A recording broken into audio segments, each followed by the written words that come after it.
This is a fantastic book. In Play Nice, Jason explains, Blizzard's history and how it became a part of Activision. The success of Blizzard gets explained as well, along with how the company lost its identity and was largely absorbed into Activision's way of doing things. I wasn't really sure how I wanted to cover this book. In many ways, there's a lot of stuff in here that I could mention and I could do deep dives on, but it would be a very, very long video. The blog post would have been really freaking long, but I decided that I didn't want to go through chapter by chapter. I'm just going to do a short review and then follow it up with some of my other thoughts on this and just a few of the things that kind of hit home for me. I think Jason does an excellent job of explaining how Blizzard was created and how they would improve upon the ideas of other companies. They weren't outright copying those ideas, but they were seeing what they could improve upon or at least put their own spin on.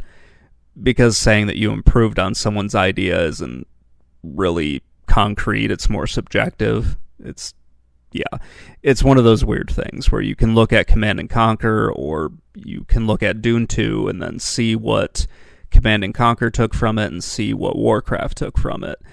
They're not exactly the same, and you can prefer one over the other, so calling it an improvement might be a bit of a stretch. An abridged history of Activision gets given to us in this book. What is important about it is that the company was eventually being run by Bobby Kotick, who was more concerned with making money. He didn't really give a shit about video games. He's a businessman. He wanted to, just put out a product every year, and he wanted it to be kind of serialized. He wanted very concrete release dates for these things, and that was not something that Blizzard did. They did not have, a Call of Duty or a Medal of Honor or something like that, where you would get yearly releases on these games, just an updated version with maybe one or two tweaks to it. What Activision wanted was essentially the EA model, where you get a new Madden every year, and they wanted Blizzard to do something like that. And that really wasn't what Blizzard did, and it caused a lot of problems between the two companies. The story of how these two companies merged gets explained. Jason does a wonderful job of laying all this out. It's very easy to understand. I really like the way that he writes. He also explains the issues that started occurring between the two groups. Like I mentioned, Activision wanted Blizzard to have a predictable schedule of releases, and that really wasn't what they were doing.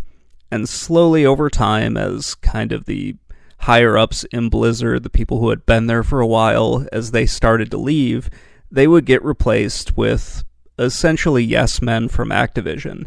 And this caused a lot of tension between the two sides of the company as, well, Blizzard was more creative and Activision was more profits-driven. And because Activision was the one who was answering to their corporate board, they put a lot of pressure on Blizzard to kind of get with their idea of how the video game industry should be run. I really like how Jason kind of breaks all of that down and explains how Blizzard would kind of surprise Activision with a new IP that would eventually become a big hit. While Blizzard was succeeding with new games, they would still get pressure to focus on World of Warcraft, which had been running for a while at this point, was still fairly successful, but like many MMOs, it was kind of waning in the number of users that were playing, because that just kind of happens with most of them. If you look at their long-term history, the number of subscribers kind of waxes and wanes over the years. It created a very odd dynamic between the two, where Blizzard wasn't necessarily focusing on the things that Activision wanted, but they would release something really big that would kind of be a surprise hit for Activision. They'd get praise for it, and then immediately start getting more crap for not, meeting the release dates that Activision wanted them to.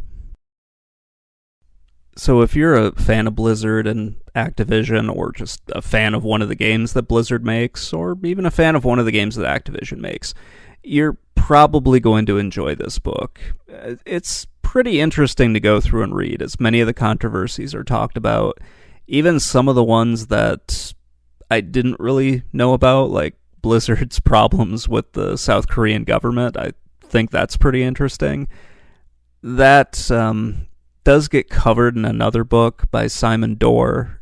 That is a much more complicated story, and I think Simon does a better job because he's solely focusing on that, whereas Jason's trying to tell the story of an entire company. Yeah, I think this is a really great book if you're interested in either of these two companies, kind of the controversies that they've had over the years, specifically what Blizzard has had over the years, and if you're just a fan of video game history, then this is really a perfect book for you. I had a lot of fun reading this. I was way more interested in reading about the history of Blizzard than really anything else. Earlier this year, I read about StarCraft and that esports scene that was created in South Korea. That was pretty cool, but I didn't really... I don't want to say I didn't care, but I wasn't as interested because I don't really follow the esports scene that much. But what Simon Dorr did in that book was tell a really interesting story about a part of Blizzard's history, and that really made me want to read more. So when I saw this book was coming out, I was pretty excited about that. Jason does write about what happened in South Korea, but I feel like Simon does a better job of explaining that, just because his book is solely focused on that. And I think these two books kind of complement each other quite well. Both are very good books. So let's get back to Jason's book. There is something about it that kind of struck a chord with me. I worked in kind of an area where creativity became frowned upon, to say it nicely. And that was kind of the impression that I got of the direction that management wanted us to go in at that company. And I saw a lot of parallels between what I did do and kind of how Blizzard turned into something that was close to being unrecognizable. They still make the same games that they used to, but the overall management structure seemed to shift away from, hey, let's make something fun, to let's get a product out as quickly as possible. And it kind of seemed like, while I was reading this, the pendulum would swing from one extreme to the other, where the management was kind of clamping down on what they wanted, and then when new management came in, or you would shift to a different project, then it would shift the other way, and creativity was kind of allowed to run rampant, and both never really resulted in an end product. Or it resulted in someone saying, okay, I'm going to do this myself, and then a smaller team breaking away, and them having success with something, especially kind of later on.